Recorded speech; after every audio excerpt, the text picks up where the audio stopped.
Hello students, क्या हाल चाल है बेटा। उम्मीद करता हूँ कि सब बहुत अच्छे से होंगे। बहुत अच्छे से पढ़ाई आप लोग कर रहे होंगे। तो पढ़ाई ही करेंगे आज भी हम लोग।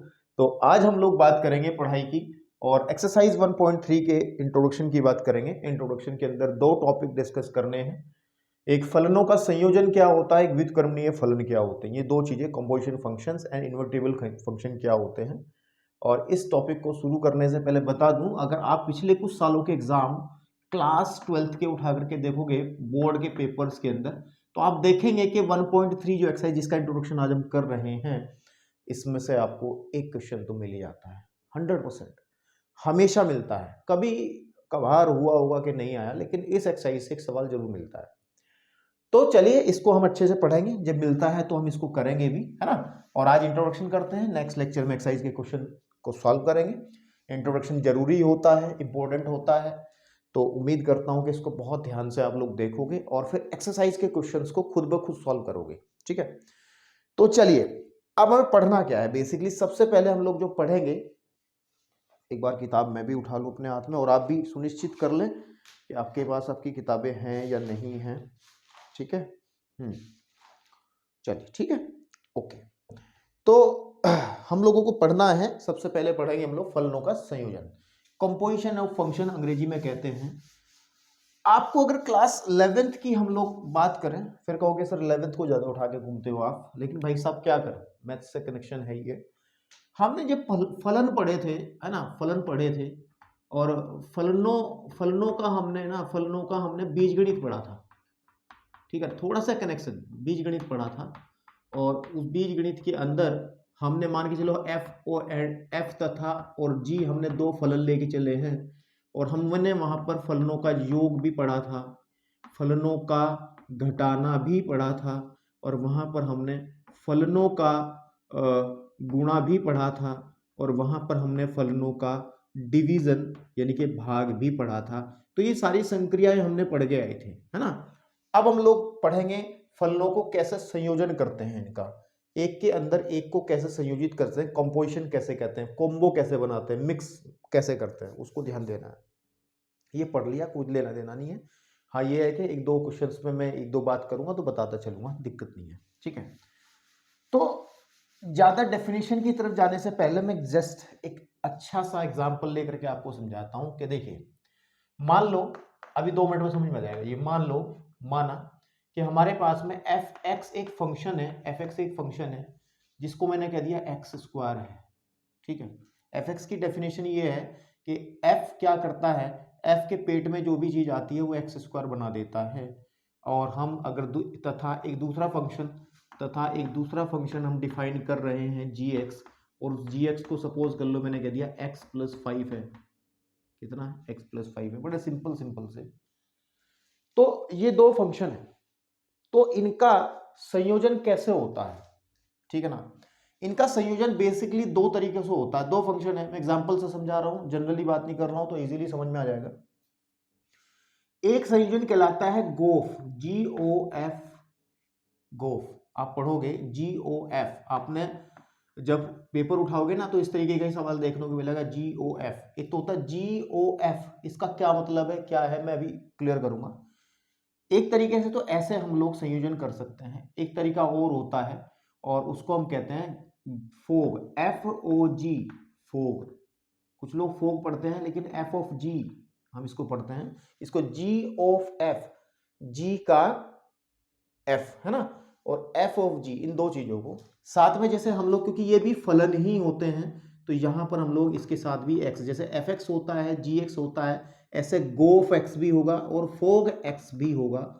ठीक है ना। इन दोनों की वैल्यू हम निकालना सीखेंगे कि कैसे हम लोग फाइंड आउट करते हैं इसको और इसको। अगर ये आप लोग सीख गए कि गोफ कैसे फाइंड आउट होता है और फोग कैसे फाइंड आउट होता है, इसका मतलब आप लोगों ने फलनों का समायोजन सीख लिया। फिर फलनों का संयोजन जो है आप सीख जाएंगे, है ना। कंपोजिशन ऑफ फंक्शंस आप सीख जाएंगे और फिर अब तमाम क्वेश्चन, जितने भी क्वेश्चन इस पर है वो सारे कर लोगे, है ना। इक्का दुक्का छोड़ के, उसमें थोड़ा वो ट्रिक है वो मैं बता दूंगा, ठीक है ना। तो चलिए कैसे किया जाता है, तो सबसे पहले मैं गोफ की बात करता हूं। लेट्स फाइंड, सबसे पहले हम लोग फाइंड करेंगे इस एग्जाम्पल के माध्यम से ठीक है ना। इस उदाहरण के माध्यम से हम लोग फाइंड आउट करेंगे सबसे पहले गोफ, GOFX, ये वाला। अब ध्यान से देखना है, यही ध्यान देना कि आसान हो जाएगा काम। GOFX को लिखा जाएगा कि G के पेट में FX। बात समझ में आ रही है? G के पेट में FX।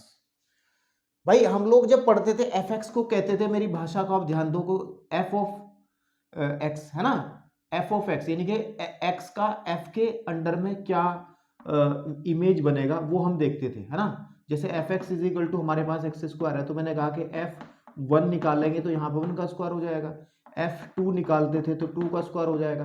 तो ये चीज तो आपको बेसिक चीज पता ही थी पहले से ही, है ना बेटा। तो हम लोग इसमें क्या कर रहे हैं, जब भी आप गोफ निकालोगे तो उसको लिखो G ऑफ FX, और ध्यान रखेंगे कि GOFX के अंदर यहाँ पे FX का मान भरेंगे। FX is what, x square, बिल्कुल ठीक है। अब G क्या करता है, G करता है कि देखो GX की डेफिनेशन कहती है, GX की परिभाषा कहती है कि जो मेरे पेट में होगा मैं उसमें 5 जोड़ के बाहर निकाल दूंगा, है ना। कि अगर G के पेट में हम लोगों ने स्टार दे दिया है तो ये स्टार +5 देगा। स्टार कुछ भी हो सकता है। मैंने G के पेट में एक तोता रख दिया है, तोता, है ना, तो ये तोता +5 देगा। तो अब हमने G के पेट में x स्क्वायर रख दिया है, तो ये x स्क्वायर +5 देगा। तो मेरे भाई ये आपके पास में गोफ x का मान निकल गया है। तो यही है कंपोजिशन ऑफ फंक्शंस। एक तरीके से ऐसे कर सकते हैं, वो कहेगा ऐसा कुछ दे देगा आपको और कहेगा मेरे भाई फाइंड आउट करो गोफ x, है ना, GOFX ज्ञात करो, ठीक है ना। अब आप इसको अच्छे से आप अपनी कहीं कॉपी में नोट करोगे, ठीक है ना। देन उसके बाद मैं आपको बताता हूं फोक कैसे निकलता है। अब हम फाइंड आउट करेंगे कि फोग, है ना, x कैसे फाइंड आउट होता है। देखिए FOGX कैसे फाइंड आउट होता है। तो मेरे भाई इसको भी सेम वे से प्रोसीड करेंगे कि आप F ऑफ GX लिख देंगे, ठीक है ना। जैसे यहां किया था, O को हटाएंगे, ब्रैकेट के अंदर FX लिखा था तो O को हटाएंगे, यहां भी हम लोग इसको ऐसे लिख देंगे। ध्यान देंगे F ऑफ GX का वैल्यू सब्स्टिट्यूट करेंगे। वो GX का मान क्या है, x + 5 है,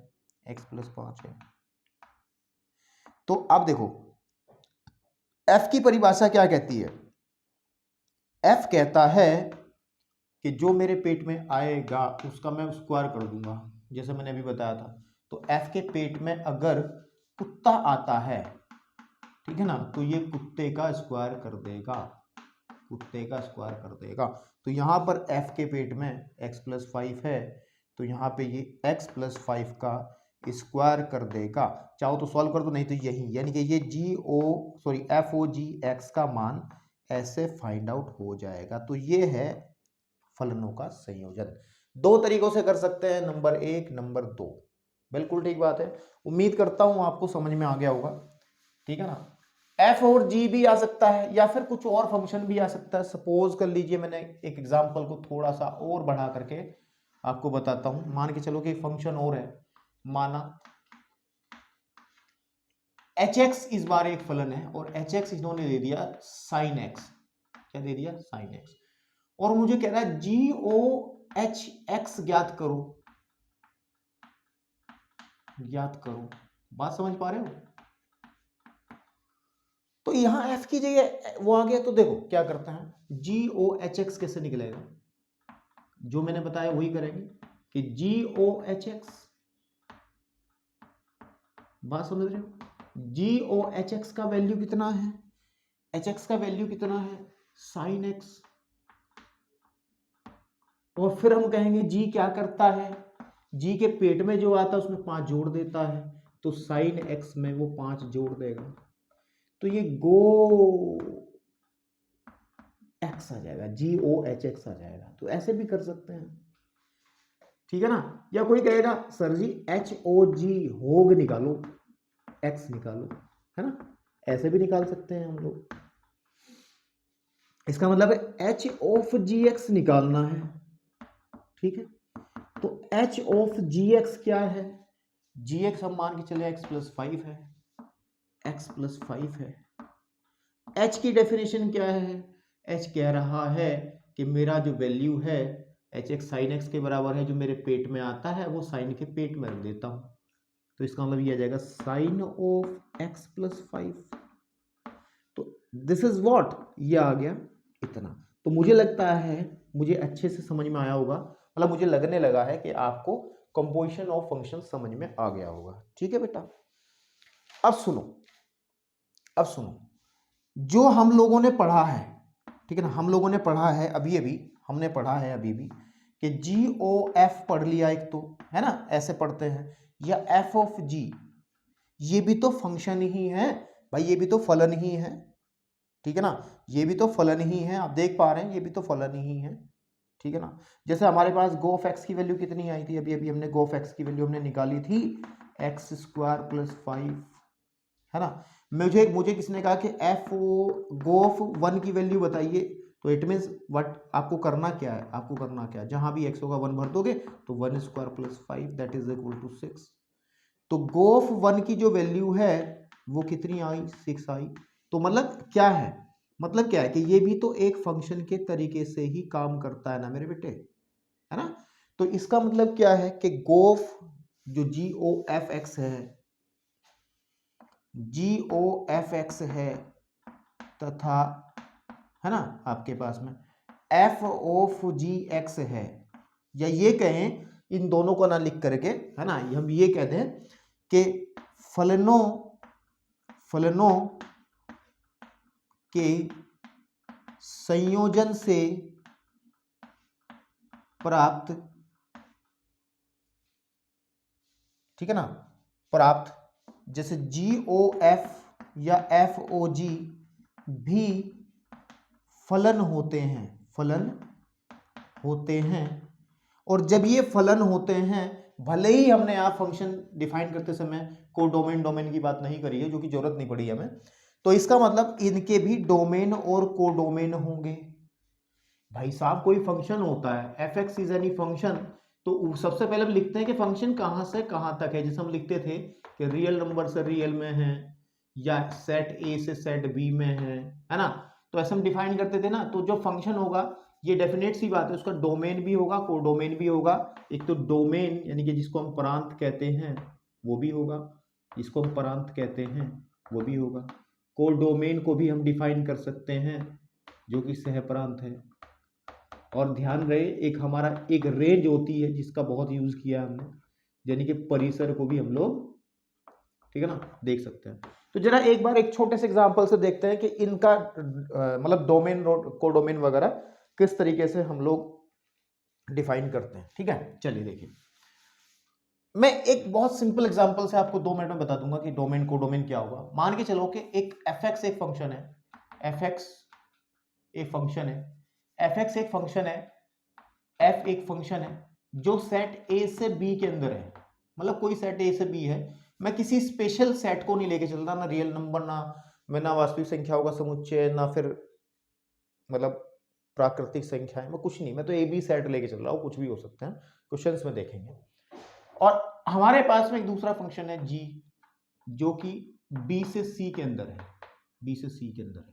ध्यान रखना है कि जब भी हम कंपोजिशन करते हैं ना, तो डेफिनेट सी बात है कि इस पहले फलन का जो कोडोमेन होता है, आपको पता है ना, ये तो इस फंक्शन का डोमेन है और ये कोडोमेन है, तो ये इसका कोडोमेन इस वाले का डोमेन बन जाता है, तभी कंपोजिशन हो पाएगा, यानी कि तभी संयोजन हो पाएगा। तो एक डायग्राम से देखते हैं, देखो ध्यान से। सपोज कर लो कि ये सेट ए है, ठीक है ना, और हमारे पास ये सेट हमारा बी है, and this is a set हमारे पास में सी है। तो सबसे पहले तो हम बात करते हैं सी के बारे में, बात नहीं करते अभी बात करते हैं फंक्शन एफ के। अगर इसके अंदर हमारा कोई एक्स एलिमेंट है, तो अंडर एफ फंक्शन के अंडर में यहां पर वो क्या देगा, एफ एक्स देगा, यही तो होता है। भाई अगर यहाँ पर x एलिमेंट है तो ये फंक्शन a टू b है f, तो इसके अंडर में हमें इमेज यहाँ पे fx मिलेगी। भाई सीधी सी बात है। फिर हमने क्या करा, एक सेट और इंट्रोड्यूस करा लिया और वो c है, और फिर ये जो एलिमेंट है ये यहां से, क्योंकि b से c में कौन सा फंक्शन काम करता है, g, यहां पर g के अंडर में हमें क्या देगा, g(o(f(x) दे देगा। भाई x का f के अंडर में इमेज fx होता है, fx का g के अंडर में इमेज g(o(f(x) हो जाएगा, और ये g(o(f(x) ही तो गोफ कहलाता है, गोफ(x) कहलाता है। ठीक है ना। अब ध्यान से देखना, देखो क्लियर हो गया सब कुछ। डोमेन वैसे होता क्या है आपको पता है, डोमेन क्या होता है, जहां से x की वैल्यू आती है, जहां से x के वैल्यू जहां से आती है, x के वैल्यू वाला सेट है ना, वाला सेट। अब सुनो, इस x की वैल्यू कहां से आएगी, इट कम फ्रॉम x, ये कहां से आएगी, x से आएगी। तो सीधी सी बात है कि जो GOF, ठीक है, चौक यार परेशान करती है बहुत, GOF(x) जो गोफ वाला फंक्शन होगा, इसका जो डोमेन बनेगा वो A बनेगा, यानी कि पहला सेट बनेगा। अब लेकिन ध्यान से देखो, उसके बाद में जो फाइनल इमेज बनेगी यानी कि GOF(x), ये कहां से मिलेगा, GOF(x) कहां से मिलेगा, है ना। जैसे fx यहां मिलता था तो ये डोमेन हो गया था, को डोमेन वाला, तो यहां तो क्लियर हो गया था। इसमें देखो तो यानी कि यहां से मिलेगा ना, तो इसका मतलब इसका को डोमेन या फिर रेंज, कई बार हम बताता हूं भी, इसका जो को डोमेन होगा वो C होगा। तो ध्यान रखना है, अगर हमारे पास दो फंक्शन है इस तरीके से और उनको कंपोजिशन कर रहे हैं, तो पहले वाला सेट, ये वाला सेट आपका डोमेन होगा और ये वाला सेट को डोमेन होगा। तो मुझे लगता है आपको बहुत अच्छे से समझ में आ गया होगा। ठीक है ना। अच्छा सुनो, एक बात और सुन लो, ठीक है ना। हम लोग क्या करते हैं, बेसिकली जब कोई फंक्शन होता है तो हम उसको यहां डोमेन से, है ना, डोमेन से को डोमेन में ऐसे दिखाते हैं। जो क्वेश्चन हमने करे ऐसे दिखाया ना हमने, डोमेन से को डोमेन में दिखाते हैं। ठीक है। लेकिन क्या होता है कि कई बार हम फंक्शन को, क्योंकि को डोमेन बहुत बड़ा सेट होता है, तो हम कई बार फंक्शन को डोमेन से रेंज में भी दिखा देंगे। रेंज क्या होती है आपको पता है, वो एलिमेंट्स जो कनेक्टेड होंगे इधर से, है ना। तो आप ऐसे तो दिखा ही सकते हैं, लेकिन ऐसे भी दिखा सकते हैं, डोमेन से रेंज, क्योंकि आपको पता ही है ना, क्योंकि रेंज जो होती है वो सबसेट या इक्वल्स टू होती है कोडोमेन के। तो ऐसा लिख सकते हैं। कुछ क्वेश्चंस में हम लोग देखेंगे कि फंक्शन को डोमेन से कोडोमेन में डिफाइन नहीं करा गया होगा, वो डोमेन से रेंज में डिफाइन किया गया होगा। क्वेश्चंस के अंदर देखेंगे। अगर ये बात यहां पर समझ में नहीं आई है तो कोई दिक्कत नहीं है, क्वेश्चंस में मैं आपको बता दूंगा। जरा फटाफट एक काम करें, ये पूरा ज्ञान अपनी कॉपी में वीडियो को पॉज करके फटाफट से नोट करें। फिर हम लोग कुछ एग्जाम्पल्स की तरफ जाएंगे फ्रॉम योर एनसीईआरटी बुक, है ना। कुछ एग्जाम्पल की तरफ जाएंगे फ्रॉम योर एनसीईआरटी बुक। जरा फटाफट से आप लोग स्क्रीनशॉट नहीं लेंगे। चलिए, अब क्वेश्चन नंबर एग्जाम्पल नंबर 15 आपकी एनसीईआरटी से मैंने उठा लिया है समझाने के लिए। तो उसने कहा क्या, मान लीजिए कि एक फंक्शन है f, ठीक है ना, 2 3 4 5 से 3 4 5 9, मैं ऐसे बना लेता हूं, ठीक है ना, मैं ऐसे बना लेता हूं कि दिस इज ये एक हमारे पास में सेट ये वाला हो गया, और यहां से यहां तक का जो फंक्शन है वो f है ना, यहां से यहां तक का जो फंक्शन है वो f है। ये वाला सेट जो दिया गया है वो 2 3 4 एंड 5 दिया गया है अकॉर्डिंग टू दिस क्वेश्चन, है, और ये दिया गया 3 4 5 एंड 9 दिया गया है। फिर g एक अनदर फंक्शन है, वो यहीं से है, देखो इसका सेट, ये वाला सेट सेम है, इसका जो कोडोमेन है उसका डोमेन बन गया है। तो यहां से यहां तक एक सेट और डिफाइन कर लेंगे, और वो है आपका g, है ना, g फंक्शन डिफाइन कर लिया, और वो कहां पर है, 7 11 एंड 15 पर है। तो मेरे को कुछ वैल्यूज दी हैं कि f2, है ना, f2 यानी कि f का सॉरी 2 का f के अंडर में जो इमेज है वो 3 है, यानी कि 2 का f के अंडर में इमेज जो है वो 3 है, ठीक है। 3 का 4 है, आप क्वेश्चन से देख लेंगे, 4 का 5 है और 5 का फिर से 4 है, ऐसा है, देख लो ना, दोनों भी सेम है। फिर उसने कहा g, देखो इस 3 का g के अंडर में जो इमेज है वो 7 है, g के अंडर में जो इमेज है वो 7 है, ठीक है ना। तो मेरे भाई तो इसका मतलब ये तो 7 हो जाएगा, ठीक है ना। तुम थोड़ा सा ऊपर चले जाओ भाई, ऐसे, ठीक है, आपके पास में तो यहां से ये 7 हो गया। फिर और 4 का भी 7 ही है, 4 का भी 7 ही है, और 5 और 9, 5 का भी 11 है, ध्यान से देखिए आप, और 9 का भी 11 ही है। आप क्वेश्चन में देखोगे तो ये सब चीजें समझ में आ जाएंगी। मेरे को फाइंड करना है कि गोफ, गोफ का मतलब है मेरे को गोफ जो बनेगा वो सेट यहां से बी, इस सेट से इस सेट तक बनेगा। इसका मतलब मेरे को चाहिएगा गोफ 2 का मान निकालना है, मुझे गोफ 3 का निकालना है, गोफ 4 का निकालना है एंड गोफ 5 का निकालना है। ये वैल्यू चाहिए। अब देखो ध्यान से देखना, ध्यान से, बहुत आसानी से गोफ 2 निकालते हैं। गोफ 2 का मतलब क्या है कि GOF2, GOF2। तो F2 कितना है वो दिया भी है, F2 3 है, या फिर यहां से भी देख लो 2 का इमेज 3 है, तो यानी कि G3 and G3 is what, G3 किससे 7 से, उसकी वैल्यू आ गई 7। GOF3, GOF3 देखो इसका मतलब है GOF3 और F3 का वैल्यू कितना है, F3 का वैल्यू 4 है, तो G4 और G4 का वैल्यू देखो कितना है, G4 का वैल्यू भी 7 है। GOF4 का मतलब GOF4, F4 की वैल्यू जो है वो 5 है, तो G5 एंड G5 क्या देता है मुझे, G5 जो देता है वो 11 देता है। फिर G ऑफ F5, और आपको पता है G ऑफ ये भी 5 है, क्योंकि 5 की वैल्यू 5 ही है, तो यहाँ पे 5 पे चलेंगे। और 5 किस पे मैप कर रहा है, किस पे मैप कर रहा है आपका 5 मैप कर रहा है 11 पर, किस पर, 11 पर, ठीक है ना। वही 5 मैप कर रहा है 11 पर। बाकी और कुछ हमें निकालने की जरूरत ही नहीं, क्योंकि इधर के सभी वैल्यूज का है ना, ए के जो गोफ बनेगा, बेसिकली गोफ जो बनेगा, जो गोफ बनेगा वो A to C बनेगा ना, A to C, A to C। It means परिभाषा के हिसाब से फलन के ए के प्रत्येक अवयव का प्रतिबिंब इधर मिलना चाहिए, है ना, एक अद्वितीय प्रतिबिंब मिलना चाहिए, और मिल गया। इधर 1 2 3 4 है ना, 1 2 3 4 4 एलिमेंट्स उनके प्रतिबिंब हमने इधर निकाल लिए हैं।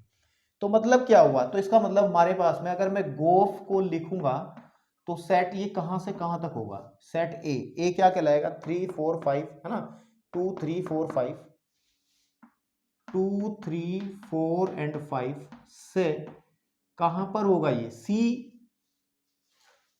पे तो होगा, लेकिन इसकी रेंज क्या लिखेंगे हम, यहाँ पे रेंज लिख सकते हैं 7 और 11, केवल 7 एंड 11, 7 एंड 11, ऐसा आप उसको डिफाइन कर सकते हैं, है ना, डिफाइन कर सकते हैं, ठीक है।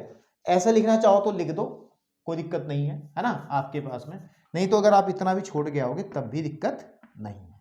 तो चलिए बेटे अब लोग हम बढ़ते हैं question number next question number 16 की तरफ, ठीक है।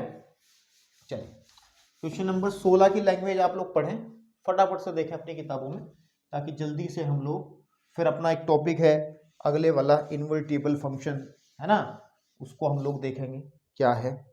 तो उदाहरण नंबर 16 में क्या कहा है, उसने कहा है, ध्यान से देखो, एक फंक्शन है, एक फंक्शन है f जो कि रियल नंबर से रियल नंबर के अंदर है, और तथा एक दूसरा फंक्शन है g जो कि रियल नंबर मतलब वास्तविक संख्या से वास्तविक संख्याओं के अंदर ही है, ठीक है। और इन्होंने कहा है कि fx जो है वो cos x है, और हमारा gx जो है, ये क्वेश्चन वही जो मैंने भी कराया है उसी तरीके से करना, gx जो है वो आपका 3x² है, ठीक है ना। तो गोफ एक तो निकालना मेरे को गोफ निकालना है, गोफ ज्ञात करना है, एक मेरे को फोग ज्ञात करना है, ठीक है ना। और देखना कि दोनों बराबर हैं या नहीं है। तो गोफ निकाल लेते हैं पहले। गोफ का मतलब होगा, गोफ का मतलब क्या है, ठीक है ना। गोफ एक्स का मतलब क्या है, इसका मतलब है कि g o f x, and what is the value of f x, f x की वैल्यू कितनी है, कोस एक्स, ठीक है जी। और इसका मतलब क्या हो जाएगा, जी क्या कहता है, जो मेरे पेट में आएगा उसमें 3 से गुणा करके स्क्वायर करूंगा तो 3 कोस स्क्वायर एक्स। बताइए समझ में आया आपको भाई? ठीक है ना, नहीं समझ में आया? 3 कॉस एक्स का होल स्क्वायर, ठीक है। और इसको हम लोग लिख देंगे कि 3 कोस स्क्वायर एक्स। कोई बच्चा ऐसा तो नहीं है कि कोस एक्स के होल स्क्वायर को वो कोस स्क्वायर एक्स लिख रहा हो, कोस स्क्वायर एक्स मतलब कोस स्क्वायर एक्स स्क्वायर लिख रहा हो? भाई फिर आप मतलब आपने त्रिकोणमिति की बेइज्जती, मतलब बस कुछ नहीं कहूँगा यार, आपने इसका मतलब ढंग से काम, अपना जिम्मेदारी से काम नहीं करा आपने पिछली कक्षाओं में, ठीक है। तो फिर आप लापरवाह हो, ठीक है, ओके। अब निकालता हूं मैं fog, f o g x that is equal to g o f x, नहीं f of g x and it's what, यह आ जाएगा जी सॉरी यार सॉरी एफ जी एक्स की वैल्यू है 3x स्क्वायर एंड, और f क्या कहता है, पेट में कोस, यानी कि कोस 3x स्क्वायर, ठीक है। अब आएगा इस तरीके से। तो ये दो वैल्यूज हमने निकाल दी बेटा, ठीक है ना। अब आप मेरी बात सुनो। देखो ऐसा ही क्वेश्चन आता है पेपर में कि जो गोफ है वो बराबर है क्या फोग के, आप ध्यान से देखो, these are two different things, बराबर नहीं है, ये दोनों बहुत अलग है, ठीक है आपके पास में। चलिए अब हम लोग बढ़ते हैं एग्जाम्पल नंबर 17 की तरफ। थोड़ा सा ये अच्छा एग्जाम्पल, इसका इस्तेमाल आगे भी करेंगे हम लोग। जरा फटाफट इसको नोट करो, मैं 17वें एग्जाम्पल को आपको कराने के मूड में हूँ बहुत तेजी से। देखिए एग्जाम्पल नंबर 17 की बात करते हैं। वो कह रहा है कि यदि, देखो उसने कहा है कि फंक्शन दिया है एफ एक्स, ठीक है ना, एफ एक्स से फंक्शन दिया है, और काफी बड़ा क्वेश्चन लिखा हुआ है ये, तो मेरे को एक बार राइट डाउन को करने दो यार, है ना, पूरा लिख दूं मैं, फिर आपसे मुलाकात करता हूँ, क्योंकि समझाना पड़ता है ना, तो लिखना तो पड़ेगा ही, ठीक है। चलिए तो इस क्वेश्चन नंबर 17 के अंदर जो कहानी बताई गई है, बहुत लंबी चौड़ी कहानी है। अच्छा ये हमेशा होगा, एक्सरसाइज के अंदर भी होगा, ध्यान रखना इस बात का कि वो क्वेश्चंस को ना बहुत बढ़ा चढ़ा के लिखेगा, बहुत बातें लिखेगा वो, ठीक है। तो आपको कतई भी घबराना नहीं है, क्योंकि क्वेश्चंस बहुत आसान है, सरल है, बिल्कुल ठीक है। मैं इसको आपको समझाऊंगा तो कहोगे सर इतना बकवास करने की क्यों जरूरत थी, एनसीईआरटी वाले इतनी बकवास करके लिख देते हैं इसमें ये फालतू की, जबकि क्वेश्चन बड़ा सिंपल लिखा जा सकता था, है ना। तो चलिए कोई बात नहीं, उसने क्या कहा है क्या करना उस बारे में बात करते हैं। कह रहा है कि यदि फंक्शन एफ एक्स, ये इसलिए बकवास इतनी करते हैं ताकि आपको जो भी क्वेश्चन करो वो आपको बहुत कुछ सिखा के जाए, गलती उनकी भी नहीं है। अगर आप इसको अच्छे से पढ़ लोगे समझ लोगे तो आपको बहुत चीजें क्लियर हो जाएंगी। चलिए तो देखो F x is equal to दिया गया एक फंक्शन 3x + 4 एंड 5x + 7 द्वारा परिभाषित फलन है, जिसका डोमेन जो है वो r - 7/5 को माइनस करने से जो मिलता है रियल नंबर में से, वो ऐसा क्यों करा होगा, क्योंकि ये 7/5 पे परिभाषित नहीं होगा, ठीक है।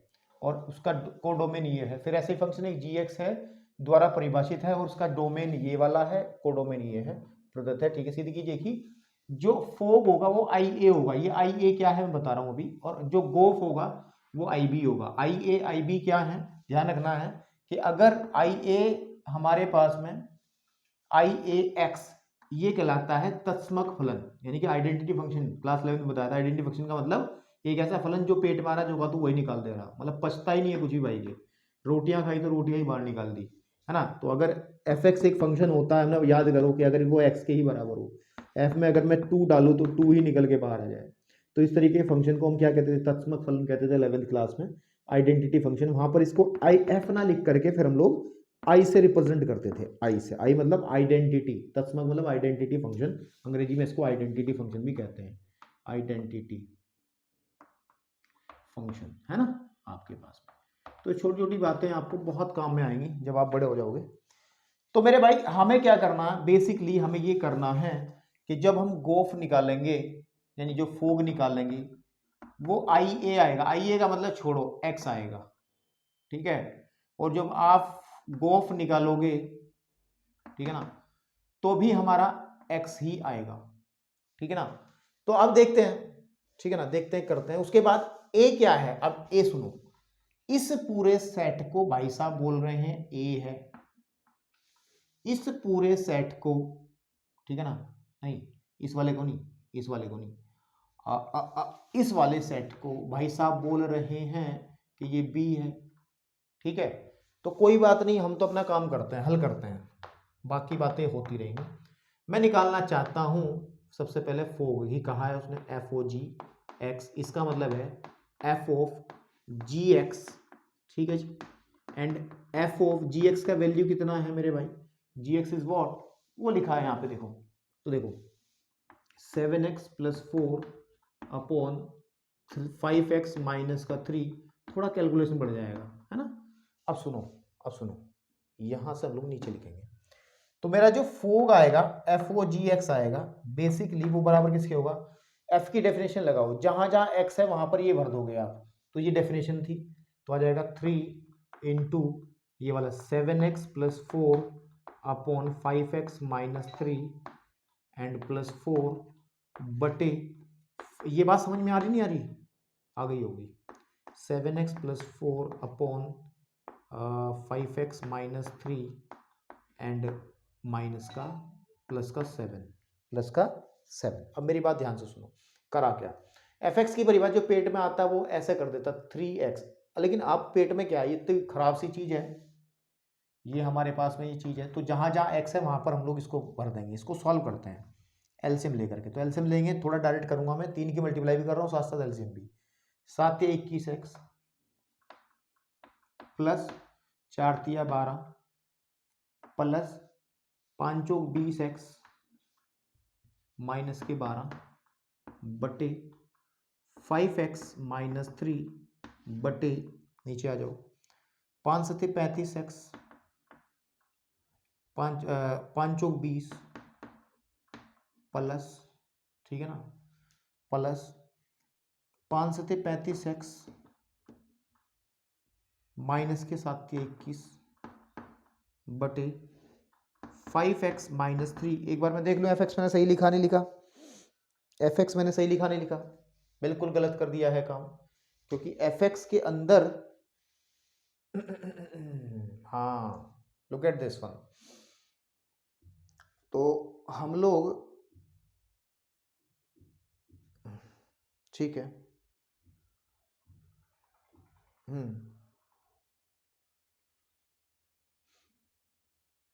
तो एफ एक्स की जो डेफिनेशन है वो गलती कर दी क्या मैं लिखते हुए, एफ एक्स की डेफिनेशन में नीचे, हाँ हाँ हाँ ये माइनस है बेटा, मैं तभी तो सोच रहा हूँ कि ये मामला गड़बड़ा कैसे रहा है, तो यहाँ पे माइनस लेके चलेंगे, तो जब ये माइनस होगा तो 5 सत्ते 35, तो ये माइनस का हो जाएगा, और माइनस माइनस ये प्लस हो जाएगा 21, ठीक है।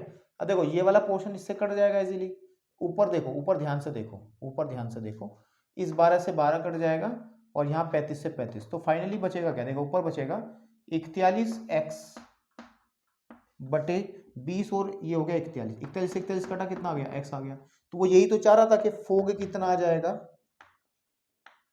x आ जाएगा, और इसी को हम लोग क्या कह देंगे, आई ए कह देंगे, ठीक है ना, आपके पास में क्या कह देंगे, आई ए कह देंगे, क्योंकि ये जो हमारे पास में x आ रहा है, x कहाँ से आ रहा है, सेट ए से आ रहा है, और सेट ए किसके बराबर है, वो आपका r माइनस 7/5, है ना, r माइनस 7/5 इसके बराबर है, ठीक है। चलिए जी, ये आ गया आपके पास में, ठीक है, ठीक है ना, तो ये आपके पास में आ गया आई, जो फोग होगा आई ए आ गया हमारे पास में, कितना आ गया, फोग आएगा आई ए के बराबर में, हो गया आई ए के बराबर में। अब देखो ध्यान से, अब मैं क्या कर रहा हूं, मैं निकाल रहा हूं गोफ, क्या निकालूंगा मैं, गोफ, तो गोफ को ध्यान से देखेंगे, इसको उतारना चाहो उतार लो आप लोग, देखो अब मैं गोफ निकालूंगा, तो यानी कि जी ओ एफ एक्स निकालूंगा, इसका मतलब है g o f x, and f x की वैल्यू आप यहाँ भर दोगे, तो f x is what 3x plus 4 and 5x minus 7 and g क्या कह रहा है, तो ध्यान से देखेंगे, गोफ एक्स इज इक्वल आ जाएगा, जी की डेफिनेशन है वो वाली कि 7 इंटू एक्स, एक्स का मतलब ये पूरी value 3x plus 4 upon 5x minus 7 and plus 4 upon यहाँ पे आ जाएगा 5 into 3x plus 4 upon 5x minus 7 and minus 3। इसको ऐसे ही कैलकुलेट करेंगे। देखो मैं थोड़ा डायरेक्ट कैलकुलेट कर रहा हूँ, लेकिन आप पूरा क्लास अपनी छोटी क्लासेस का पूरा इस्तेमाल करके करेंगे। तो देखो मैं कर रहा हूँ 7 या 21 x plus 7 Chowk 28 and plus इसकी इधर मल्टीप्लाई के 5 चौक 20 x माइनस 7 चौक 28 बटे 5x माइनस 7 अपॉन तो व्हाट इज दिस, ये आ जाएगा हमारे पास 5 या 15x प्लस 5 चौक 20 माइनस 5 या 15x एंड प्लस के 21 है ना, प्लस के 7 या 21, ठीक है, बटे 5x माइनस 7। तो 5x माइनस 7 से 5x माइनस 7 और 28 से 28 कट जाएगा, यहाँ पर 15x से 15x कट जाएगा। तो फाइनली बचेगा क्या, ये बचेगा 41x बटे, देखो 41x बटे 41 वही आ गया जो भी बन रहा था, 41x बटे 41 दोनों में यही बन रहा। इसे काट पीटने के बाद केवल x बचेगा। तो यहाँ से आप देखोगे गोफ भी हमारा क्या आ रहा है, वो x ही आ रहा है, इसको हम IB कह देंगे, है ना। तो ये हमारे पास में इसी तरीके से मैं करना था। तो अब आप सुनो मेरी बात। अब वैसे बेसिकली हमने क्या करा, हमने कंपोजिशन फलनों के संयोजन के अंदर आई थिंक 2-3 एग्जाम्पल हमने कर लिए हैं। अब एक्सरसाइज के क्वेश्चन हम लोग करेंगे कि ज़्यादा चीज़ें और डिस्कस करने से बेहतर है। इसमें एग्जाम्पल नंबर 18 दिया गया है, ठीक है, और 19 दिया गया है, आप लोग इनको पढ़ें, ठीक है ना। और 21वां भी है, कुछ एग्जाम्पल्स दिए हैं 18, 19 और आपके पास में 20 और 21। ये सिर्फ एक रिजल्ट के रूप में कुछ क्वेश्चंस पेपर में आने की संभावना कम रहती है, लेकिन एक रिजल्ट के रूप में ध्यान रखना है, ठीक है ना। तो वो जैसे कि 20 में 18 में कह रहा है, वो 18वें में कह रहा है कि अगर f एक फंक्शन है a से c के अंदर, सॉरी b के अंदर, एंड g एक अनदर फंक्शन है b से c के अंदर, तो इनके कॉम्पोजिशन जो गोफ बनेगा, ध्यान रखना गोफ बनेगा वो a to c ही बनेगा, बिल्कुल ठीक बात है ना। तो वही कह रहा है कि अगर ये एक एक ही होगा, अगर ये भी एक एक ही होगा, ये दोनों अगर एक एक ही हैं, ये 1 1 है तो ये भी 1 1 होगा। उसने ये बात कही है, ये 1 1 है और ये भी 1 1 है, तो इनकी कंपोजिशन, इनके संयोजन से बना जो भी फंक्शन बनेगा वो भी आपका 1 1 होगा। और उसको हम प्रूफ भी कर सकते हैं। आप अपनी एनसीईआरटी की बुक में इस एग्जाम्पल नंबर 18 को देखें, कैसे प्रूव कर रखा, समझ के देखें, अपनी थोड़ा सा समझ में आ जाए, क्योंकि इसको वही तरीका एक एक ही प्रूव करने वाला इन्होंने मेथड लगाया, x1 is equal to x2 वाला, ठीक है। फिर इन्होंने क्या कहा है दूसरे क्वेश्चन में, 19वें क्वेश्चन के अंदर कहा है कि अगर ये ऑनटू है, अगर ये वाला ऑनटो है यानी कि आच्छादक है, ये वाला भी ऑनटो है, तो ध्यान रखना है जो रिजल्ट आएगा, ठीक है ना, वो भी ऑनटो ही होगा, ऑनटो ही होगा। तो ध्यान, ये रिजल्ट के रूप में भी ध्यान रख सकते हैं आप, ऐसी कोई बड़ी बात नहीं है। तो चलिए बेटा, इसमें तो इतना ही रखेंगे हम लोग। अब बढ़ते हैं हम लोग अपना जो नेक्स्ट टॉपिक है, और वो है इन्वर्टिबल फंक्शन यानी कि व्युत्क्रमणीय फलन, ठीक है। तब तक आप वीडियो को पॉज करके इस क्वेश्चन को नोट करिएगा फटाफट से।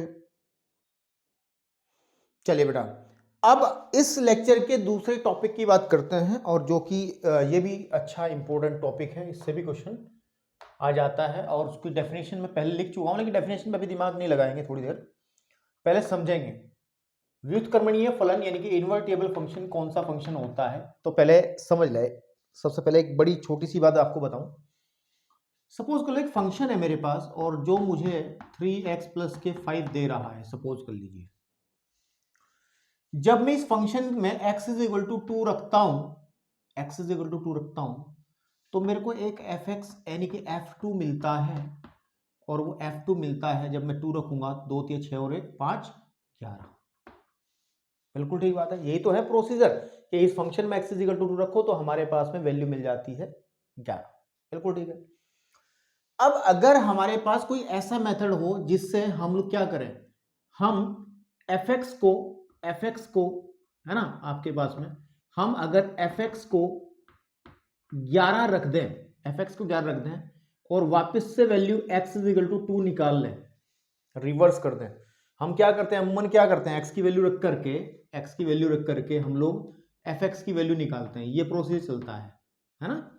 लेकिन रिवर्स अगर करें कि हमारे पास अगर हमें कहा गया है कि fx इज इक्वल टू है 3x प्लस 5 एंड fx की वैल्यू है 11, तो find the value of x, तो आप निकालोगे। तो इस प्रोसीजर को हम कहते हैं रिवर्स वाला सिस्टम। तो हम ये कहेंगे, हम क्या निकाल रहे हैं, हम f इनवर्स निकाल रहे हैं। f के ऊपर माइनस वाला चिन्ह लगाएंगे, माइनस घात लगाएं तो f इनवर्स निकाल रहे हैं। तो अब थोड़ी सी बात समझेंगे फिर डेफिनेशन में चलेंगे। तो ऐसे फंक्शन जिनका इनवर्स निकाला जा सकता है, हर एक क्वेश्चन के अंदर नहीं होगा, हर एक फलन के मतलब सभी फलनों के लिए हम लोग ये प्रोसीजर नहीं लगा सकते कि हम fx की वैल्यू दे और x की वैल्यू निकल आए, तो ऐसा नहीं हो पाता है। कुछ ही फलनों के लिए होता है, वो कौन से फलन होते हैं उस बारे में बात करेंगे, ठीक है ना। तो व्युत्क्रमणीय फलन पे पढ़ेंगे, अभी मैंने पूरा लिख लिया है लेकिन इस पर दिमाग ना लगाएं, पहले मेरी बातों पर ध्यान रखें। सपोज कर लो एक फंक्शन है हमारे पास x2y और उसका डोमेन हमारे पास ये x है और ये कोडोमेन इसका y है। x2y ये फंक्शन है, हम पढ़ रहे हैं x2y। तो अगर एक ऐसा फंक्शन डिफाइन कर लें, ऐसा फंक्शन हमें मिल जाए कि जो y2x हो, y2x का मतलब वो इधर से इधर हो y2x, और इस फंक्शन को क्या कहेंगे, आप f इनवर्स कहेंगे, ठीक है। अब ऐसा फंक्शन कब और कैसे कैसे मिलेगा, क्या कंडीशन है, उस बारे में बात करेंगे। और अगर हम लोग किसी फंक्शन के लिए, किसी फलन के लिए f के लिए हम f इनवर्स ज्ञात कर सकते हैं, ध्यान रखना मेरी बात को, ज्ञात कर सकते हैं, जो मैं कह रहा हूं ध्यान रखना। अगर किसी फंक्शन f के लिए f इनवर्स ज्ञात किया जा सकता है तो f को हम लोग कहते हैं कि ये व्युत्क्रमणीय फलन है। ये कैसा फलन है, इन्वर्टेबल फंक्शन है। व्युत्क्रमणीय फलन का मतलब है जिसका इनवर्स निकाला जा सकता हो, ठीक है। अब कौन कौन से फलन उसके बारे में बात करेंगे, ऐसे कौन से फलन होते हैं। तो सीधी सी बात है, व्युत्क्रमणीय फलन कौन सा फलन होता है, व्युत्क्रमणीय फलन वह फलन होता है जिसका इनवर्स ज्ञात किया जा सकता हो, जिसका प्रतिलोम, इनवर्स मतलब प्रतिलोम, हम लोग इनवर्स अंग्रेजी में कहते हैं, वैसे बेसिकली हम लोग एफ इनवर्स कहते हैं, इसका हिंदी में नाम होता है प्रतिलोम। क्या होता है, प्रतिलोम, इंग्लिश में इसको इनवर्स कहते हैं, ठीक है, इनवर्स कहते हैं। तो जिस फंक्शन का एफ इनवर्स यानी कि जिस फलन का प्रतिलोम ज्ञात किया जा सकता हो, एक छोटी सी बात मैथमेटिकली भी जाएंगे कि क्या कंडीशंस हैं, ऐसा फंक्शन जिसका इनवर्स ज्ञात किया जा सकता हो उसको हम व्युत्क्रमणीय फलन कहते हैं, यानी कि इन्वर्टिबल फंक्शन कहते हैं, ठीक है। तो अभी तो इस बारे में तो थोड़ी सी बात हमने करी है।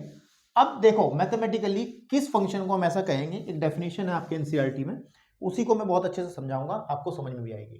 उसने कहा कि अगर मेरे पास में एक फंक्शन हो fx, एक फंक्शन है जो x से y के अंदर हो, x से y के अंदर हो, व्युत्क्रमणीय कहलाता है, एक इन्वर्टेबल फंक्शन कहलाएगा कि अगर जो मैंने बात कही उसी को डेफिनेशन में बताया गया है, अगर एक फलन हमें gx मिलता है, अगर हमें एक फंक्शन gx मिलता है जो इसका उल्टा होगा, वो जो y से x के अंदर होगा, मतलब ये कहां सा f कैसे था, f x से y के अंदर था, ध्यान देना, ठीक है ना।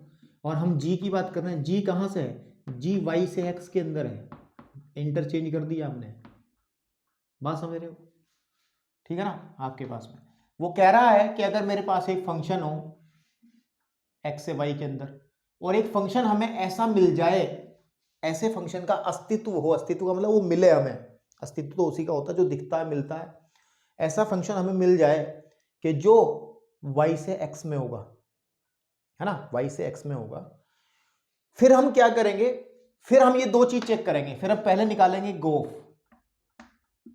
गोफ x अगर x के इक्वल आता है, और फिर निकालेंगे हम फोग, ठीक है ना, फोग y होगा, y क्यों होगा बताऊंगा। अगर वो y के इक्वल आता है तो मेरे भाई मेरे बेटे हम कहेंगे कि f जो है एक व्युत्क्रमणीय फलन है, हम कहेंगे f एक व्युत्क्रमणीय फलन, अगर ये कंडीशन वेरीफाई हो जाती है। अभी आपको मुझे लग रहा है समझ में थोड़ा बहुत कम आ रहा है, तो मैं भी एक बार दोबारा से बताऊंगा। व्युत्क्रमणीय फलन कहलाता है, फलन है मतलब क्या हुआ, तीन बातें थी, सिर्फ और सिर्फ तीन बातें थी। क्या बातें थी? बातें ये थी कि एक फंक्शन हमारा है जिसको हमें चेक करना है कि क्या ये व्युत्क्रमणीय होगा या नहीं होगा। तो इसको व्युत्क्रमणीय देखने के लिए सबसे पहली बात, एक हमें फंक्शन देखना पड़ेगा g, जो इसके उल्टा होगा, इसके को डोमेन से डोमेन में होगा। दूसरी बात, हम गोफ चेक करेंगे, गोफ, अगर वो x आता है। फिर तीसरी बात, हम फोग चेक करेंगे अगर वो y आता है। तो मेरे भाई हम कह देंगे कि f जो है वो व्युत्क्रमणीय है, और g जो है, g f का प्रतिलोम कहलाएगा। f का क्या कहलाएगा? प्रतिलोम, यानी कि इनवर्स, यानी कि f का इनवर्स किसके बराबर होगा? g के बराबर ही होगा। अभी कुछ क्वेश्चंस करेंगे जिसमें हम लोग इनवर्स निकालेंगे भी, ठीक है ना। तो इस जानकारी को पुख्ता करने के लिए हम लोग क्या करेंगे, एक एग्जाम्पल करते हैं 23, ठीक है ना, 23, फिर मैं आपको बारे में बात करूंगा। तो उसको मैं जरा रफ कर रहा हूं, ठीक है। 23 एग्जाम्पल्स देखेंगे। चलिए पहले 23 इधर ही कर लेते हैं, क्योंकि उधर की चीजें हम काम में लाएंगे, ठीक है ना, काम में लाएंगे। तो 23 एग्जाम्पल अगर आप एनसीईआरटी बुक में देखोगे तो उसने कहा है कि फंक्शन है हमारा, एक फंक्शन है जो नेचुरल नंबर से y के अंदर है, ठीक है, और डिफाइन है कि fx जो है मेरे बेटे वो है 4x प्लस 3 द्वारा परिभाषित है। और ये जो y सेट है ना, इस y को उन्होंने कहा है एक y एक सेट है जिसके अंदर नेचुरल नंबर सी हैं, y के अंदर सारी प्राकृतिक संख्याएं हैं, लेकिन वो वैल्यूज y का मान कहां से निकलता है? यहां से निकलता है, 4x प्लस 3 से निकलता है, देख लो, ठीक है ना, आपके पास में ये है। तो मैंने शुरुआत में ही कहा था कि फंक्शन को इसने डिफाइन कर रखा है कि रेंज पे डिफाइन कर रखा है इसने। मतलब देखो, फंक्शन को नॉर्मली डिफाइन करते हैं, परिभाषित करते हैं कि को डोमेन से डोमेन के अंदर, है ना, लेकिन यहाँ पर ये तो डोमेन है ही है, सॉरी, फंक्शन को डिफाइन करते हैं डोमेन से को डोमेन के अंदर। यहाँ डोमेन होता है, प्रांत होता है, यहाँ पे को डोमेन होता है बेसिकली, है ना। लेकिन इन क्वेश्चंस के अंदर हम क्या देखेंगे, यहाँ पे को डोमेन ना करके रेंज आएगी, क्या आएगी? रेंज। आप देखो y जो है वो रेंज ही तो है, क्योंकि आपको y की वैल्यू कहाँ से मिल रही है? इस फंक्शन की डेफिनेशन से मिल रही है ना। चलिए जो बात है वो तो देख ली हमने, हम तो जो काम कर रहा हूँ करना है। उसके बाद भाई साहब कह रहे हैं कि सिद्ध कीजिए कि f व्युत्क्रमणीय है, यानी कि f जो है इन्वर्टेबल फंक्शन है, यानी कि डेफिनेशन वेरीफाई करनी है, ठीक है। चलिए अब देखो, अब आप देखोगे कैसे करना है। हम लोग क्या करते हैं, अगर इसको व्युत्क्रमणीय दिखाना है तो हमने क्या कहा था, हमें एक फंक्शन डिफाइन करना पड़ेगा, है ना, ठीक है ना। तो हम यहां लिखेंगे माना, ठीक है ना, g एक फंक्शन हमने डिफाइन किया जो कहां से कहां होगा, वो y से n में होगा, y से n में होगा, बिल्कुल ठीक बात है। तो y के अंदर से अगर कोई एलिमेंट हम लेकर के चलते हैं, इस y के अंदर से कोई स्मॉल y एलिमेंट लेके चलते हैं, तो वो कैसा होगा, वो y जो होगा वो fx के इक्वल होगा, नहीं होगा? अरे मेरे भाई, अभी आप f की बात करो, यहां पर अगर x है, इसके कोरस्पोंडिंग हमें यहाँ पे क्या मिलता है, y, या फिर y is equal to fx, ये तो कहते हैं, हमें fx ही तो मिलता है, ठीक है ना, हमें क्या मिलता है यहाँ पे, fx मिलता है, बिल्कुल ठीक बात है। और अगर ये fx मिल रहा है, इस fx को ही हमने क्या कह दिया, y ले लिया, कि हमने y एक एलिमेंट लेके चले, y कहाँ से, कैपिटल Y में से, कैसे, y is equal to fx, तो y इज इक्वल टू आ जाएगा आपके पास में fx की वैल्यू भर दो, ठीक है। यहां से आपको क्या काम करना है, x के पदों में इस g का मान निकालना ना मुझे, तो x के पदों में मुझे y का मान निकालना पड़ेगा। तो मैं क्या करता हूं कि y minus 3 is equal to 4x, जब मैं कह सकता हूं कि x की वैल्यू आ जाएगी y माइनस के 3/4, बताओ, कह सकता हूं ना, भाई 4 बट्टे में चला जाएगा, x की वैल्यू आ जाएगी ये वाली। और यही हमारा जिस फंक्शन को डिफाइन कर रहे थे, इसी को हम लोग gy कह देंगे, क्या कह देंगे, gy, एंड gy क्या आ जाएगा, y माइनस के 3/4, gy हमारे पास में आ जाएगा, ठीक है ना, gy आपके पास में आ जाएगा y माइनस के 3/4, ठीक है।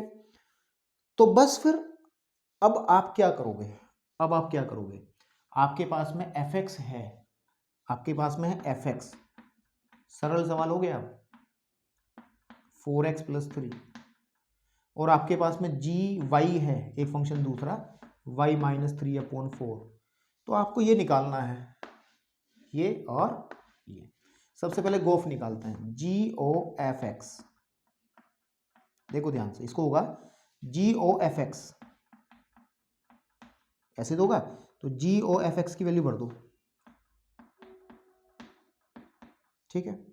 अब जब fx की वैल्यू भरेंगे, अब g की डेफिनेशन क्या है, जो पेट में आएगा उस तरीके से कर देगा। देखो इसकी परिभाषा से जो g के पेट में आ रहा है वो y - 3/4, तो इस बार पेट में क्या है 4x + 3 -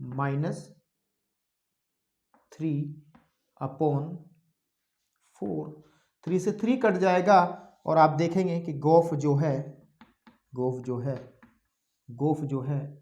वो 4x/4x और x कट जाएगा, सॉरी 4x/4, 4 से 4 कट जाएगा, x नहीं कटेगा यार, तो हमारा x आ जाएगा। यही तो चाह रहे थे हम लोग, ध्यान से देखो, गोफ हमारा x आ जाना चाहिए, आ गया। अब दूसरी चीज वेरीफाई करेंगे, फोग, दूसरी चीज वेरीफाई करेंगे फोग, तो फोग वेरीफाई कर लेते हैं भाई, इसमें कौन सी बड़ी बात है, फोग वेरीफाई कर लेते हैं।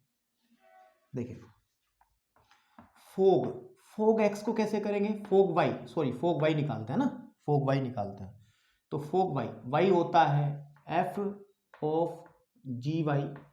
मेरे बेटा ध्यान से देखना है, आपको ध्यान से देखना है, gy का वैल्यू हम निकाल चुके हैं, this is gy and this is y - 3/4, और f की डेफिनेशन क्या कहती है कि जो पेट में आएगा उसमें 4 से पहले गुणा करूंगा और फिर 3 जोड़ दूंगा, तो इसमें क्या करेगा, ये 4 से पहले इसमें इस पूरे पोर्शन में 4 से गुणा करेगा और उसमें 3 जोड़ देगा, इस 4 से 4 काट देंगे, तो y - 3 + 3 = y, तो मेरा फोग कितना आ गया, y आ गया।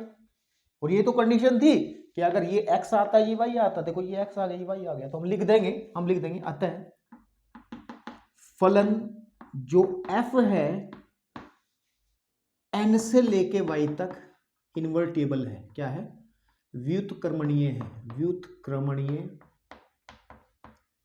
ठीक है ना, है। और व्युत्क्रम अगर हमें निकालना हो, f का जो प्रतिलोम है, f का प्रतिलोम है यानी कि इनवर्स है, f इनवर्स है, वो किसके बराबर होगा, मैंने लिखा है वो g को ही कहते हैं, यानी कि f इनवर्स g के बराबर होता है, वो g के बराबर होगा, यानी कि f इनवर्स x जो है ना, f इनवर्स x जो है क्या हो जाएगा, जो g का फंक्शन है, g हमारे पास है gy, है ना, ठीक है ना, आप ये कह सकते हैं f इनवर्स = gy, या फिर f इनवर्स = आ जाएगा हमारे पास में y - 3/4। अब अगर f इनवर्स x निकालना चाहते हैं तो x भर देंगे इसकी जगह, है ना, या सीधी सी बात है, आपको मैं बता दूं, f इनवर्स x जो होगा कैसे लिखना है, वो gx के बराबर होगा, और आपको पता है g y की वैल्यू है, तो जहां जहां y है वहां x भर देंगे, तो f इनवर्स x जो हो जाएगा वो हमारे पास में आ जाएगा x - 3/4। तो ये आपका इनवर्स भी निकल गया। आपको समझ में नहीं आया क्या करा, अभी आ गया नहीं आ गया। 3 स्टेप में क्वेश्चन करते हैं। सबसे पहले फंक्शन जो दिया गया है उसके आधार पर हम लोग एक gx निकालते हैं, नंबर 1। पहले स्टेप नंबर 1 में क्या करते हैं, हम लोग gy निकालते हैं, gy ज्ञात करते हैं। जरा इसको लिख देता हूं मैं फटाफट, कहीं ना कहीं आप लोग इसको नोट कर लो, ठीक है ना, वीडियो को पॉज करके। क्या करते हैं क्वेश्चन के अंदर कि स्टेप नंबर 1 में जब इस क्वेश्चन को करते हैं, पहले हम लोग gy ज्ञात करते हैं, ठीक है ना, और gy ज्ञात करने का तरीका जो मैंने अभी फॉलो किया, अभी क्वेश्चंस करेंगे और भी। फिर हम लोग सबसे पहले निकालेंगे गोफ, स्टेप 2, वो हमारा x के इक्वल आ जाएगा, और स्टेप 3 में हम लोग फोग निकालेंगे जो कि हमारा y के इक्वल आ जाएगा, ठीक है। और अगर ये आ जाता है तो फिर हम कह देंगे कि फलन व्युत्क्रमणीय है और उसका g जो है वो उसका इनवर्स बन जाएगा। तो चलिए अब हम बात करते हैं, एक क्वेश्चन और है हमारे पास, 24 की बात करते हैं। किसकी बात करते हैं, क्वेश्चन नंबर 24 की बात करते हैं, ठीक। तो चलिए देखो, मैं अभी भी कह रहा हूं इन क्वेश्चंस की बड़ी लंबी चौड़ी भाषा बनी हुई होगी एनसीईआरटी के अंदर, तो हो सके तो समझ के चलें, ठीक है नहीं तो उस क्वेश्चन की नब्ज पकड़ें क्या कहना चाह रहा है वो, ठीक है ना, क्योंकि डोमेन और कोडोमेन के अवयवों में क्या महाभारत छिड़ी है उससे हमें ज्यादा कुछ लेना देना इन क्वेश्चंस में नहीं है, क्योंकि उन्होंने डोमेन और कोडोमेन जब लिखते हैं फंक्शन कहां से कहां तक है वहीं पे डरा दे बच्चे को। जैसे 24 क्वेश्चन में है, क्वेश्चन नंबर 24 है, एग्जाम्पल नंबर 24 में इसने कहा कि फंक्शन है y एक फंक्शन है, सॉरी y जो है एक सेट है n स्क्वायर, है ना, n square such that n belongs to n। तो ये जो है सभी पूर्णांक, मतलब ये y जो सेट है, आप देखो इसको थोड़ा ध्यान से अगर समझो, ठीक है ना, ये ऐसे है तो मतलब इसके अंदर कैसे एलिमेंट्स आएंगे, आप देखो मेरी बात, इसके अंदर आएंगे 1 4 9 16, है ना, देखो ना n का n क्या है, प्राकृतिक संख्या है, एक रखेंगे तो 1 आ जाएगा, 2 रखेंगे 4 आ जाएगा, ऐसा आएगा। ये सेट कहने की बात ऐसा है, और ये तो सीधी सी बात है, सबसेट होता ही है नेचुरल नंबर का, उसमें क्या है, क्योंकि ये तो सबसेट होता ही है ना, देख लो ना 1 2 3 4 5 का सेट ऐसे चलता रहेगा, इसका तो सबसेट होता ही है, ये इतनी बात कही है। फिर एक फंक्शन डिफाइन किया इन्होंने जो n से y के अंदर है, और उसकी डेफिनेशन है कि fn जो है वो n स्क्वायर है, fn जो है वो n स्क्वायर है। तो f सीधी कीजिए कि f व्युत्क्रमणीय है, हमें दिखाना है कि f जो है व्युत्क्रमणीय है। अब मेरी बात सुनो, आप n से ना थोड़ा कंफ्यूज हो रहे होंगे, तो आप मेरे कहने से एक काम कर लो, जहां जहां n है वहां x स्क्वायर यूज कर लो, x यूज कर लो, तो आपको ना ये क्वेश्चन फील हो जाएगा थोड़ा सा। तो व्युत्क्रमणीय देखना, सबसे पहला स्टेप क्या करते थे, gx निकालते थे, तो हम लिखेंगे माना एक फलन, ठीक है ना, g हमारे पास में है जो कहां से कहां तक होगा, y से n में होगा, y से n में इस प्रकार है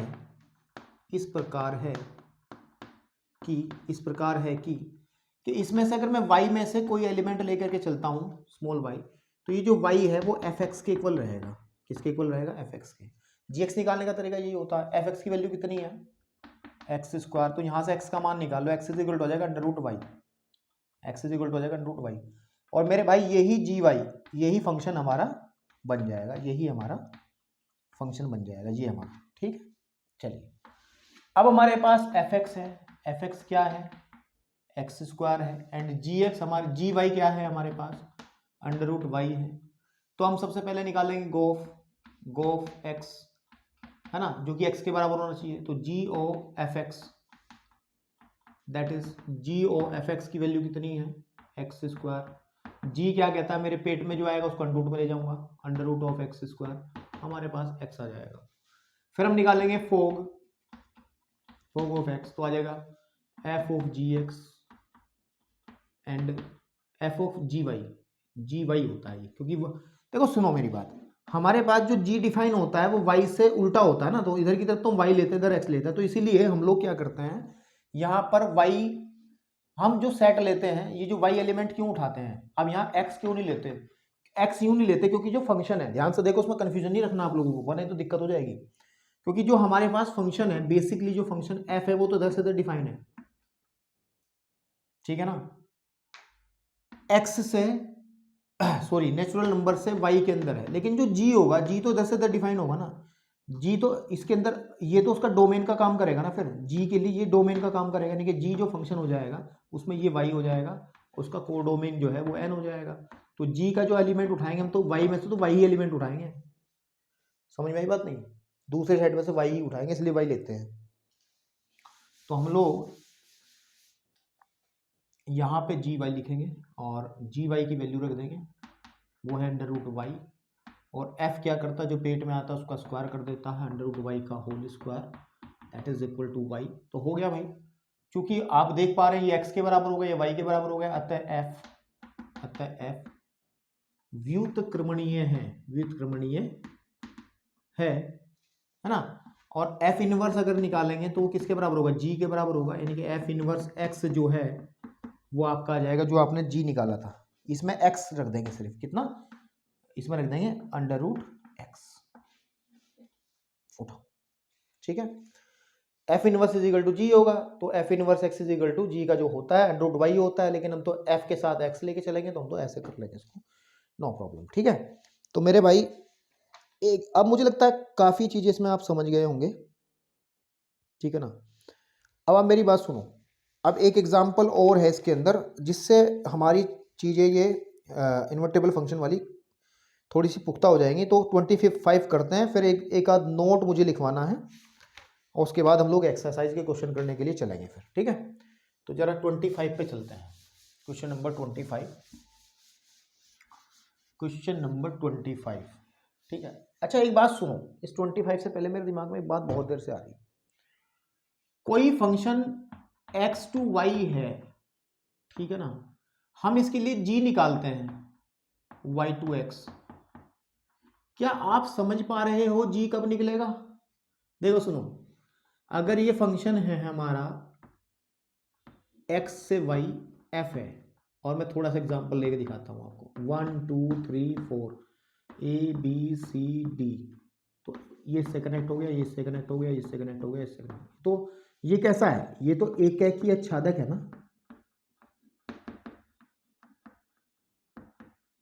ठीक है। अगर फंक्शन एक एक ही आच्छादक है तो ठीक है, लेकिन मान के चलो ये फंक्शन हमने दूसरे तरीके डिफाइन कर लिया, यहां पर x है, एक एक ही आच्छादक नहीं लिया हमने, फिर ये f फलन हमने कुछ ऐसे ले लिया 1 2 3 and 4 a b c d के 1 2 पे, ये भी, फिर ये यहां पे और ये यहां पर। अब जब मैं देखो इसके लिए तो सिंपल है, इसके लिए तो अगर हम बात करेंगे कि y से x के लिए एक सेट बनाना है g, जो कि बन जाएगा a b c d 1 2 3 4 बन जाएगा आराम से, क्योंकि ये फलन है। लेकिन इस केस में देखो, जो कि एकैकी आच्छादक नहीं है, एकैकी आच्छादक नहीं है, इस केस में देखो, इस केस में अगर हम g बनाएं y के x के अंदर, इसमें है a b c और d, यहाँ पे 1 2 3 एंड 4, देखो 1 तो कनेक्ट हो रहा है 1 से, 2 भी कनेक्ट हो रहा है 1 से, ऐसे तो है, फिर b कनेक्ट हो रहा है 3 से, b कनेक्ट हो रहा है 3 से, c कनेक्ट हो रहा है 4 से। अब मुझे बताओ ये फलन है? क्या ये फलन है? भाई साहब ये फलन है ही नहीं, मेरी बात समझ रहे हो? क्यों नहीं है? क्योंकि सबसे पहली बात तो इधर की तरफ कोई एलिमेंट बचता ही नहीं। फलन की डेफिनेशन कहती है कि डोमेन के प्रांत के प्रत्येक अवयव का प्रतिबिंब उधर मिलता है, तो इसका तो प्रतिबिंब है ही नहीं। चाहे मेरे उस एग्जाम्पल से इसको वेरीफाई करा लो कि इधर की तरफ बच्चों का सेट है, इधर ये बच्चा डी ऐसा है जिसके कोई माँ बाप ही नहीं है। एक फॉल्ट ये भी है कि एक बच्चे के 2 माँ बाप हो रहे हैं, लड़ाई वाला खेल हो रहा है, तो ये फलन होगा ही नहीं। तो इससे ये बात स्पष्ट हो रही है कि व्युत्क्रमणीय फलन, ऐसे फलन ही व्युत्क्रमणीय फलन होते हैं जो एक ही आच्छादक होता है। एफ, ध्यान रखना है, एफ यदि f, इस नोट को लिख लो, यदि f x टू y व्युत्क्रमणीय है यानी कि इन्वर्टेबल है, ठीक है ना, यदि फलन व्युत्क्रमणीय है तो f हमेशा, सदैव लिख लो, हमेशा नहीं सदैव, है ना, सदैव एकैकी आच्छादी, है ना, यानी कि एकैकी आच्छादी के, जिसको हम कहते हैं बाइजेक्टिव भी कहते हैं, बाइजेक्टिव यानी कि जो एकैक भी होगा और आच्छादक भी होगा, बाइजेक्टिव होता है।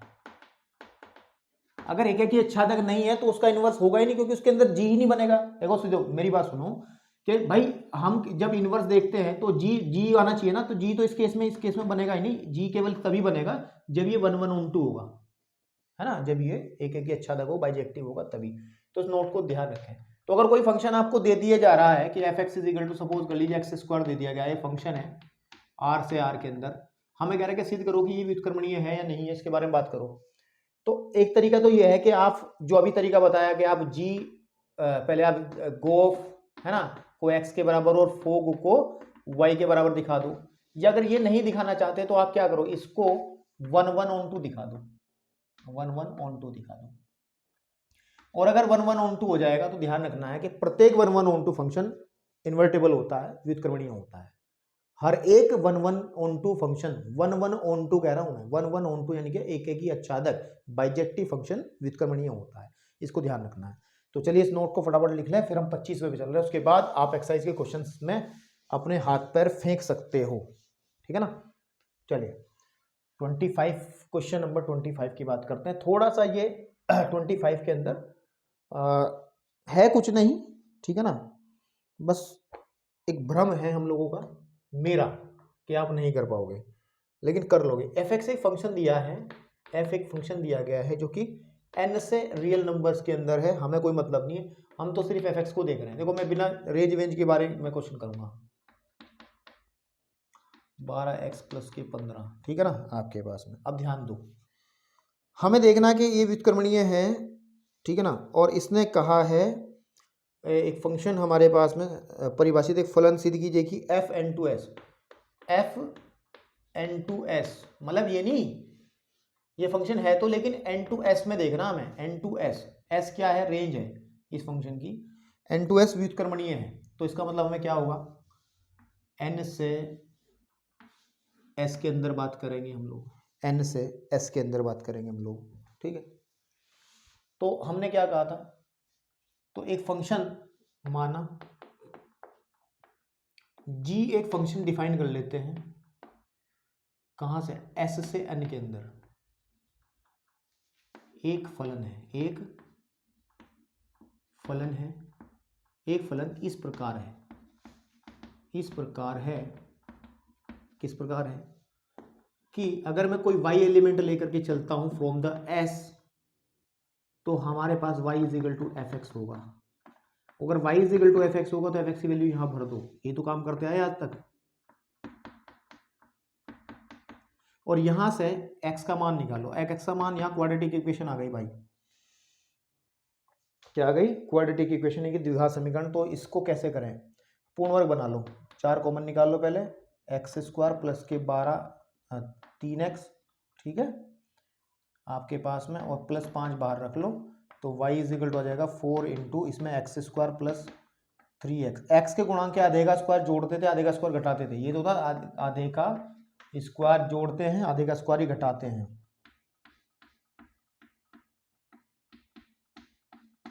ठीक है भाई, प्लस 5, तो y इज इक्वल टू आ जाएगा 4 इंटू एक्स प्लस 3/2 का होल स्क्वायर, और माइनस, ध्यान से देखें मल्टीप्लाई कर लो, 9/4 तो जो है ही, लेकिन 4 गुणा में आ जाएगा क्योंकि 4 बाहर रखा था, इसकी गुणा में आ जाएगा, प्लस 5 कट जाएगा, तो y इज इक्वल टू आ जाएगा 4 इंटू एक्स प्लस 3/2 का होल स्क्वायर, एंड 9 में से 4 जाके माइनस के 4 बचेगा, 3 बचेगा। यहाँ पे क्या है क्वेश्चन के अंदर, 15 है वो, ठीक है, यहाँ पे क्या है, 5 नहीं है, 15 है, 15 ही तो है, हाँ, तो ये 15 होगा, ये 15 होगा, और ये 15 होगा, तो ये बचेगा, तो यहाँ प्लस का घटाएंगे तो कितना बचेगा भाई, 3 तिया 9,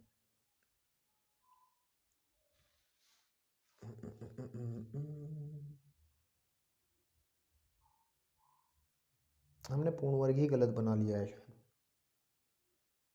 ठीक है,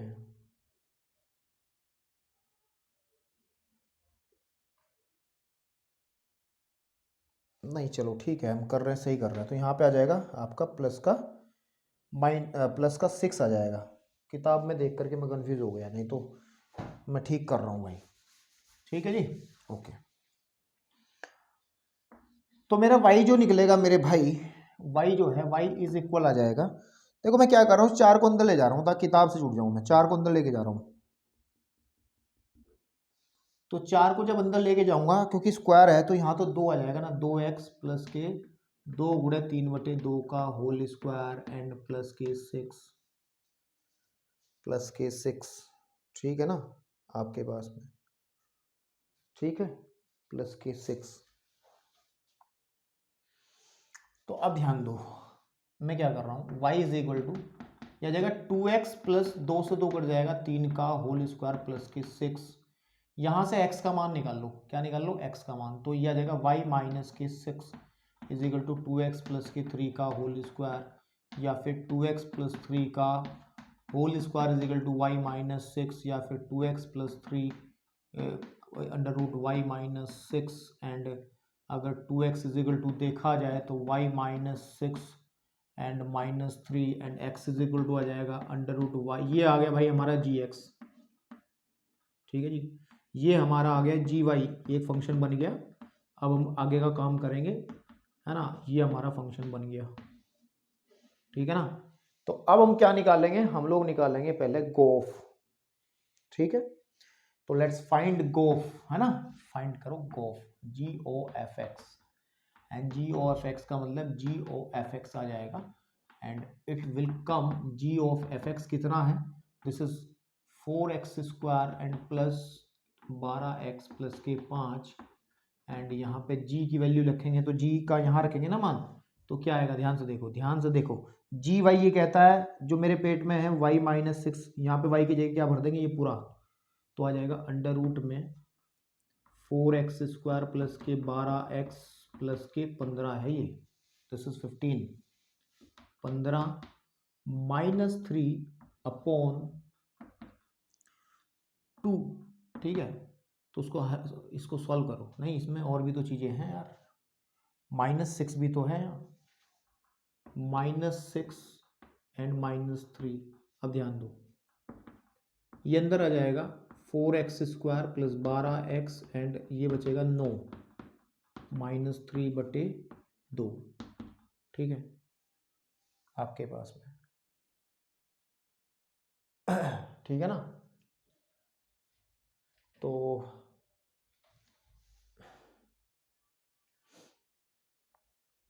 ठीक है आपके पास में इन्होंने फंक्शन जो बनाया है जी वाई बना लिया,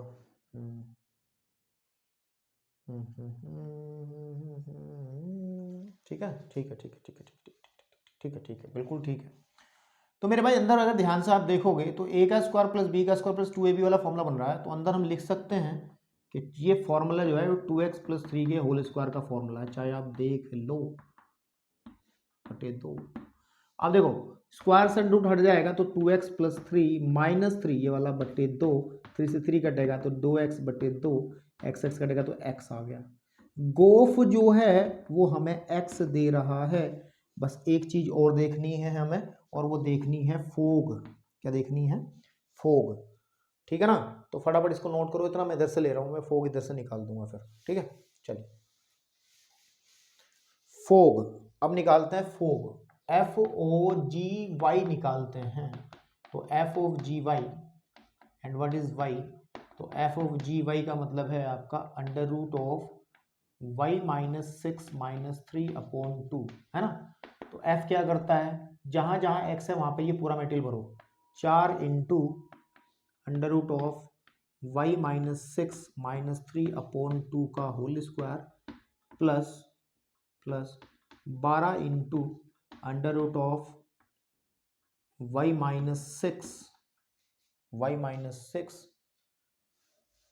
ठीक है ना आपके पास में, -3/2 एंड प्लस 15, सॉल्व कर लो इसको, तो वो ये स्क्वायर है यहाँ पे, तो आ जाएगा 4 into under root of y minus के 6 माइनस 3 का तो होल स्क्वायर अपॉन 4 प्लस यह आ जाएगा यह आ जाएगा कितना भैया, 6 बार कट जाएगा, तो 6 under root of y minus के 6 एंड माइनस 3, या गुणा कर लो अंदर, 36 हो जाएंगे 18 और प्लस के 15।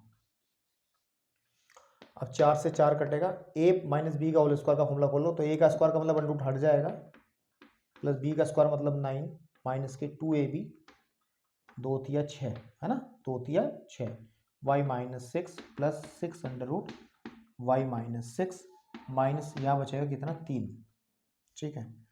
अब ध्यान दो, this cancel out by this, ठीक है ना आपके पास में, this cancel out by this, और यहाँ पर बचा है 3, तो a का स्क्वायर, और अब हमारे पास बचना चाहिए y, तो ये भी कटना चाहिए ना, a का स्क्वायर प्लस b का स्क्वायर प्लस 2 माइनस 2ab, बिल्कुल ठीक बात है, एंड ये वाला 3 कहाँ गया, 36 18 इसका बना दिया था हमने, ठीक है ना, आपके पास में 3 आ गया, तो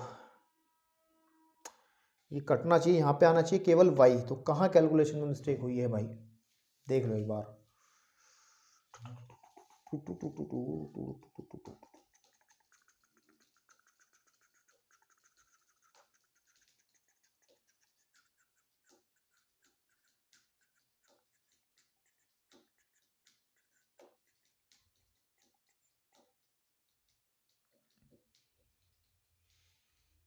यहाँ पे 2 हो गया और यहाँ पे आ जाएगा 12 है ना, ये 12x तो 6 आ गया, ठीक है। तो 6 under root of -6 and 36 18 plus 15 चाहो तो आप gx को ना, gx को हमने बड़ा ही कॉम्प्लिकेटेड बना दिया, सही बात तो ये है। हम gx को सिर्फ यहीं पर रख लेते तो बढ़िया था। gx को हम लोग क्योंकि